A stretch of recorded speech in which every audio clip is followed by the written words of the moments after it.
which made $1.5 million in its first weekend showing, bashes the capitalistic system.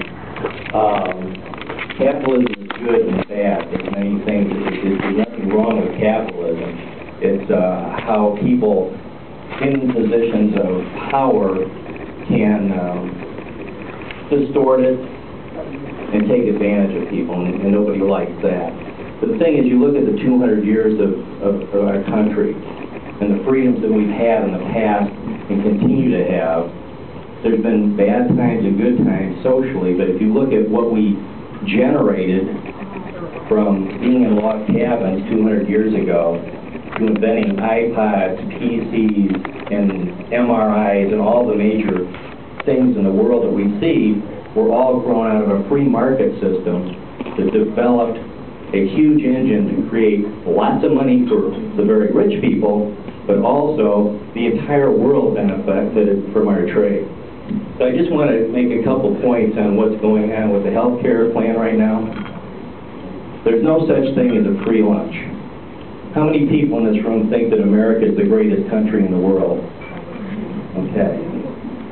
And we didn't get here by becoming socialized, okay?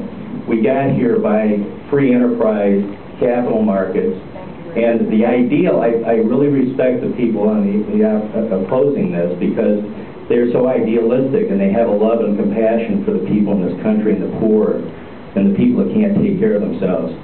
But there's a couple points that we have to be very concerned with. Talk about 46 million people who do not have health care in this country. If you take that statistic, about half of those people, about 23 million of those people, the statistics take anybody that's been uninsured for even a day, like they're transitioning from one job to another and they're 2 weeks without health insurance, those people are counted in that 46 million.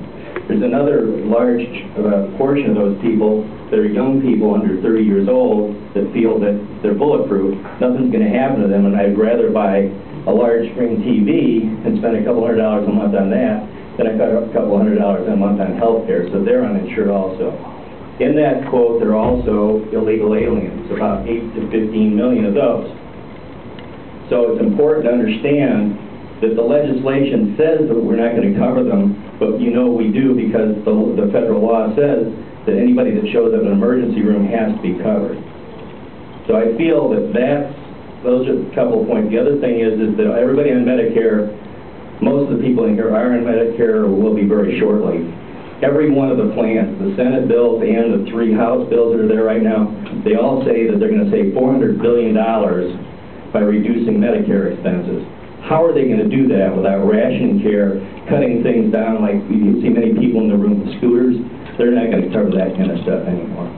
So you've got to be real careful as seniors to make sure that you understand that there's no such thing as a free lunch. And a lot of the bills that are going through right now are going to be at the expense of older people. Not trying to scare anybody, just be pragmatic. How are they going to save $400 billion without reducing your Thank you. You didn't introduce yourself. You speak with knowledge and background. I'm Tom Grimes. I've been in the area for many years and member of South Bend Rotary, and I did sell insurance for about 4 years, and mostly I've been telecommunications. Thank you, Tom. I'm a Kiwanian, so you'll forgive me.